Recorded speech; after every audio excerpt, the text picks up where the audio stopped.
So I'm going to quickly read the definition from a book, and then I will also leave a link of this book if you want to learn further.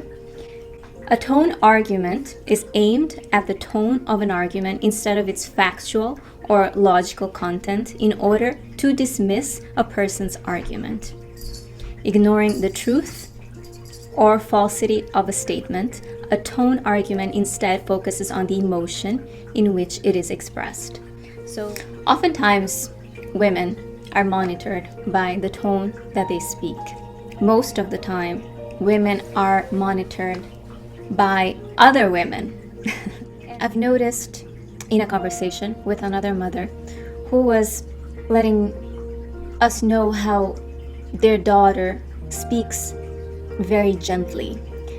And the mother is afraid that that gentle tone will cause her future trouble when she starts working in a corporate environment, and her voice won't be heard because it's not loud enough.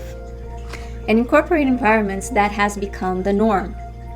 Now, just because it is the norm, that doesn't mean that there is validity to it.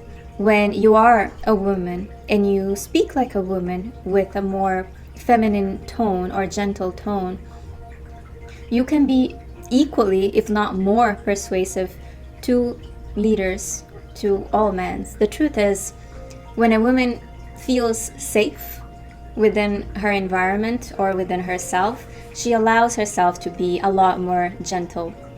And she doesn't need to be as aggressive or as loud or as masculine as she will be if she feels that the environment is not safe for her.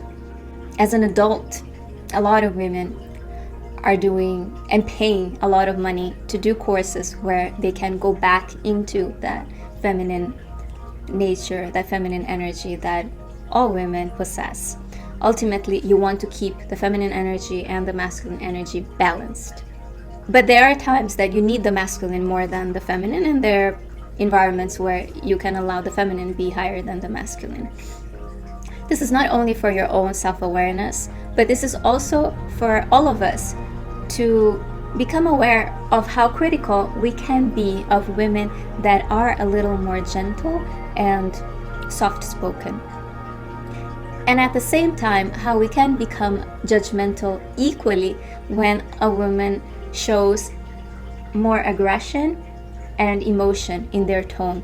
Ultimately, tone policing is the worst thing you can do to a human being because you are gaslighting the content and the subject matter of what the person is trying to convey by focusing on something that is completely irrelevant, which is the person's emotion. We all have the right to feel and be emotional when we speak. What you, me, all of us have to pay attention is to what is being said. For a long time, the opposite gender or races that were privileged have used this tactic, and it's an oppressive tactic. Women by nature can be more emotional than men, and that was a way of men oppressing women from speaking by focusing on their emotion and not at the core message of what they're trying to convey. And that is oppression. And if you want to help anyone bring out a more gentler tone, understand that you can help the person by allowing them to express themselves, by validating their emotions, and by making them feel safe. When people feel safe, they can relax in their feminine energy. So as a man, this is a wonderful way for you to understand women and know when you are succeeding in allowing the person to express and when they're not, and when you're not.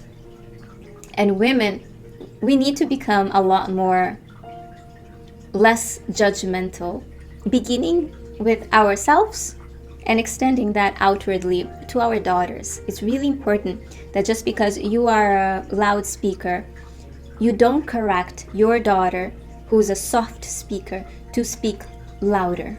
Allow every child to speak the way they want to speak. It's very important that we, as a society, help everyone bring out their authentic tone of voice, their authentic mannerisms, and their authentic way of speaking, because that's ultimately what makes you, you.